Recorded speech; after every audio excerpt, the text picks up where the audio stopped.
어린이들의 안전을 위한 민식이법이 국회를 통과했지만 여전히 아이들은 위험에 노출돼 있습니다. 스쿨존에서 차량 과속은 물론 신호 위반과 무단 주정차 문제 등 어린이 안전을 위협하는 요소가 여전합니다. 민식이법 취지는 좋지만 법이 제대로 정착되기 위해서는 보완되어야 할 시설들이 많습니다. 하지만 지자체마다 막대한 예산 부담으로 시설 보완에 어려움을 호소하고 있습니다. 여수시가 2022년 UN 기후변화협약 당사국 총회 유치를 위해 본격적인 활동에 들어갔습니다. 시민사회 협의체가 출범한 데 이어 전남과 경남을 아우르는 남중권 유치위원회가 활동에 들어갔습니다. 내년 총선을 앞두고 예비 후보자 등록이 시작됩니다. 각 시군 선거관리위원회에서는 내일부터 필요 서류와 기탁금 제출을 통해 21대 총선 예비 후보자로 등록할 수 있습니다. 여러분 안녕하십니까. 월요일 밤 여수 MBC 뉴스데스크입니다. 가해 운전자의 처벌을 강화하고 스쿨존 과속 단속 카메라 설치를 의무화하는 민식이법이 얼마 전 국회를 통과했습니다. 우선 과속을 막아보자는 취지인데요. 하지만 스쿨존의 안전을 위해서는 보다 다각적인 대비책이 필요하다는 것이 현장 취재 기자의 판단입니다. 강서영 기자가 보도합니다. 스쿨존으로 지정된 여수시 상암동 상암초등학교 앞. 시속 30km 주행을 유도하기 위해 과속 카메라가 설치돼 있지만 무용지물입니다. 미처 속도를 줄이지 못한 화물차가 빠른 속도로 지나갑니다. 실제로 지난해 상암초 앞 과속 카메라의 단속 건수는 893건, 전남 스쿨존에서 3번째로 많습니다. 과속이 난무하는 이른바 무늬만 스쿨존인 겁니다. 다소 통행량이 적은 또 다른 스쿨존에서는 운전자들의 신호 위반이 빈번하게 벌어집니다. 어린이 보호구역을 알리는 노란 프레임의 신호등에 빨간불이 켜졌지만 그냥 지나치며 신호를 위반하는 것은 물론 횡단보도 바로 위에서 불법 유턴도 서슴지 않습니다. 이리 안 가고 여기서 유턴해서 주로 갔습니다. 차 가진 사람이 왕입니다. 나가보니까. 4건의 어린이 교통사고가 잇따라 사고다발 지역으로 지정된 무선초 인근 도로는 오후만 되면 운전자의 시야를 방해할 정도로 불법 주정차 차량이 가득 찹니다. 여문초 앞 통학로는 차량 한 대가 겨우 지나갈 정도로 비좁아 통학하는 학생들의 안전이 우려됩니다. 제가 갑자기 골목길에서 제 집으로 탕하는데 갑자기 차가 엄청 빨리 와서 아까 있던 자리로 이렇게 들어왔어요. 어린이 교통안전을 위해 스쿨존 과속 카메라 설치와 가해 운전자 처벌 강화를 골자로 한 민식이법. 그러나 과속 외에도 신호 위반과 무단 주정차 문제 등 어린이 안전을 위협하는 요소가 여전해 이를 해결할 다각적인 대책 마련이 시급해 보입니다. MBC 뉴스 강서영입니다. 네, 보신 것처럼 제2의 민식이 같은 피해 사례가 나오지 않기 위해서는 보완돼야 할 시설들이 많습니다. 하지만 막대한 예산이 필요한 사업인 만큼 실효성을 확보하기 위해서는 신중한 접근도 필요해 보입니다. 이어서 조희원 기자입니다. 개정된 도로교통법 일부 개정안, 이른바 민식이법의 골자는 어린이 보호구역 내 신호등과 과속단속 카메라 설치 의무화입니다. 신호등 없이 횡단보도만 그려진 곳이 많아 사고 위험이 높고 단속 카메라가 없어 시속 30km 이내로 속도를 제한한 현행법이 유명무실한 경우가 많기 때문입니다. 실제로 여수에 지정된 114곳의 어린이 보호구역 중 과속단속 카메라가 설치된 곳은 상암초와 송현초 단 2곳뿐입니다. 순천에는 모두 101곳이 어린이 보호구역으로 지정됐지만 과속단속 카메라가 설치된 곳은 단 한 곳도 없습니다. 문제는 예산입니다.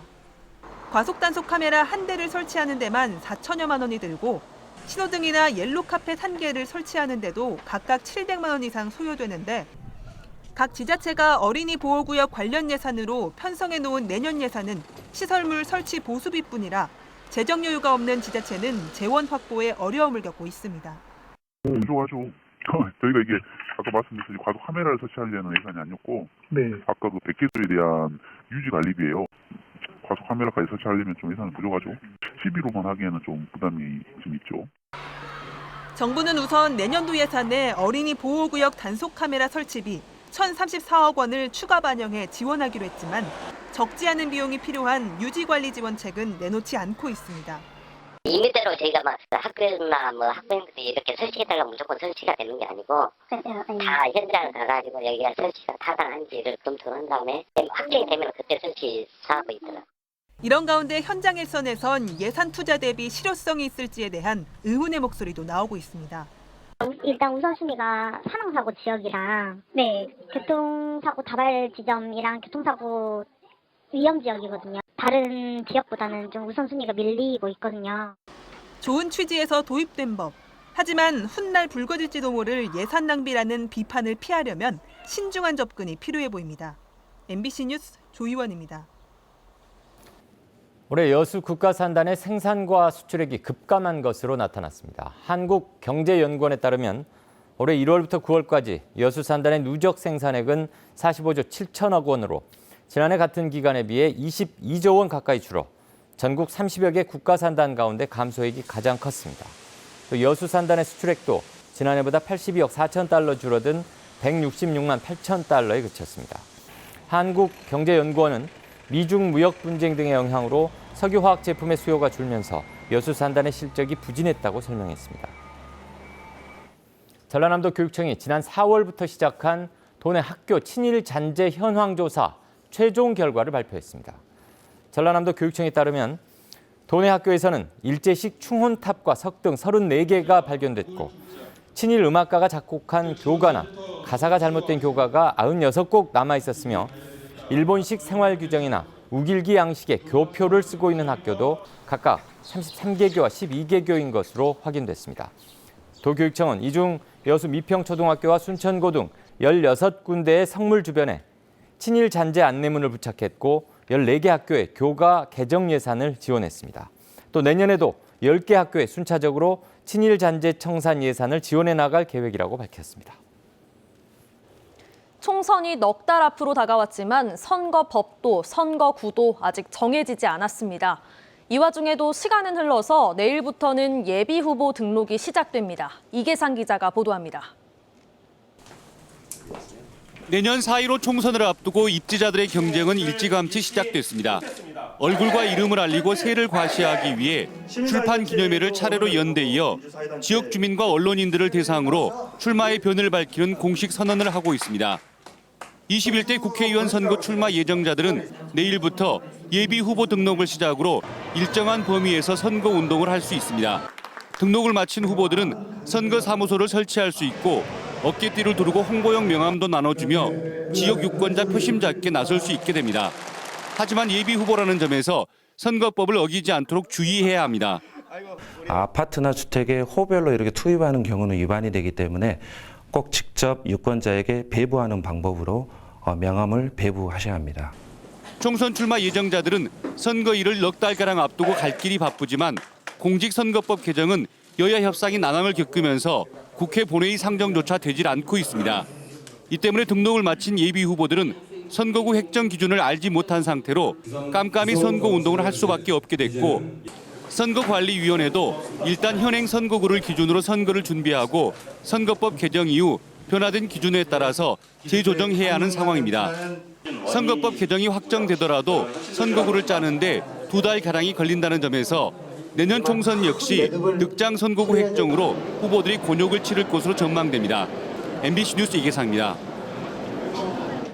여당 내 일부 예비 후보자들이 당내 검증에서 보류 판정을 받아 앞으로 행보가 주목됩니다. 더불어민주당 공직선거 후보자 검증위원회는 최근 예비 후보자 310명의 신청을 받아 1차 검증을 실시한 결과 신청자 35명을 계속 심사 대상으로 판정하고 소명서 등 서류 제출을 요청한 것으로 알려졌습니다. 특히 이 가운데 주철현 전 시장과 김순빈 전 부의장, 장만채 전 교육감, 박병종 전 군수, 신홍섭 전 도의원 등이 포함됐습니다. 전남도당 관계자는 계속 심사 대상에 포함되면 예비 후보자 등록을 할 수 없지만 조만간 심사를 통해 적격 판정을 받을 수도 있다며 검증위원회의 판단을 지켜봐야 한다고 밝혔습니다. GS건설이 한센인 정착촌인 여수 율촌면 도성마을 앞바다에 1,500억 원을 투자해 수상 태양광 발전 사업에 나섭니다. 여수시와 GS건설 여수 도성마을 재생추진위는 내년부터 마을 앞바다에 80메가와트 규모의 태양광 발전 시설을 설치하고 마을에는 245억 규모의 직간접 지원 사업을 시행하는 안을 골자로 오는 19일 업무 협약을 체결하기로 했습니다. 마을재생추진위는 GS건설과 함께 해당 사업을 지난 2017년부터 추진해왔으나 최근 여수시가 사업을 반려하면서 3자 간의 사업 재추진을 협의해왔습니다. 기후변화 협약 당사국 총회를 지역에 유치하자는 움직임이 본격화하고 있습니다. 네, 줄여서 COP라고 하는 국제회의죠. 오늘 이 COP의 공식 유치위원회가 여수에서 출범했다고 합니다. 현장 다녀오셨다고요? 네, 열기가 정말 뜨거웠는데요. 전 세계 197개국이 함께 참여하는 그야말로 매머드 행사인데요. 과연 지역에 유치될 수 있을까요? 자세한 내용 취재했습니다. COP 유치는 여수 세계박람회가 개최된 지 7년. 세계의 이목을 다시 한반도 남해안으로 끌어모으기 위한 구상이 구체화됐습니다. 지구온난화 방지를 위한 세계인의 협의체인 UN 기후변화 협약 당사국 총회 COP 유치추진위원회가 여수에서 출범했습니다. 엑스포 정신의 완성을 겨냥해 전남과 경남을 아우르는 남해안 9개 시군이 함께 나선 겁니다. 여수를 중심으로 한 남해안 남중권 유치가 반드시 실현되리라고 이렇게 생각해 봅니다. 저도 함께 힘을 보태겠습니다. 전남, 경남 파이팅! 유치를 현실화하기 위해서는 무엇보다 내년 초 국가사업 확정이 절실한 상황. 영원한 화합을 상징하는 지역 시민사회 대표자들이 중심적 역할을 맡게 됐습니다. 출범식이라는 역사적 현장에 새로운 시발점에 서 있으면서 또한 2012년 여수세계 박람회 완성점에 서 있다고 할 수 있겠습니다. 저에게 주어주신 이 무게의 짐 결코 버거워하지 않겠습니다. 최선을 다해서 같이 갑시다! 전 세계 197개 당사국이 함께하는 대회 개최는 한반도 남해안이 세계 의제의 중심에 서게 된다는 걸 의미합니다. 총회 예정일은 오는 2022년 11월 7일. D-Day 3년을 남겨놓고 유치 전에 출발 총성은 울렸습니다. MBC 뉴스 박광수입니다. 네, 여수 MBC와 국제 라이온스 협회 전남 동부지구가 공동 주최한 2019 청소년 봉사상 시상식이 오늘 저희 여수 MBC 공개홀에서 열렸습니다. 올해 청소년 봉사상은 평소 나눔을 실천하면서 귀감이 되어온 여수 중앙여고 3학년 박가빈 양과 광양 하이테크 푸른 비전 등 개인 4명과 단체 4곳이 수상의 영예를 안았습니다. 청소년 봉사상은 자기 희생과 봉사로 나눔과 효행을 실천하는 지역 청소년들을 발굴하고 이웃사랑을 실천하기 위한 공익사업으로 올해로 9년째를 맡고 있습니다. 오늘 오후 6시 40분쯤 순천에서 여수 방향 자동차 전용도로에서 학생들을 싣고 가던 통학버스가 아스팔트 포장 작업을 안내하던 1톤급 소형 트럭을 들이받았습니다. 이 사고로 버스에 타고 있던 순천 대학생과 운전자 22명 중 17명이 다쳐 병원으로 옮겨졌지만 생명에는 지장이 없는 것으로 전해졌습니다. 경찰은 버스 운전자가 뒤늦게 트럭을 발견해 사고가 난 것으로 보고 정확한 경위를 조사하고 있습니다. 오늘 오전 6시 40분쯤 여수시 수정동 여수신항 통선부두 주차장에서 주차를 하던 차량이 추락했습니다. 이 사고로 운전자 60살 A씨가 구조돼 병원으로 옮겨졌지만 숨졌습니다. 해경은 차량 블랙박스 등을 확보해 정확한 사고 원인과 경위를 조사하고 있습니다.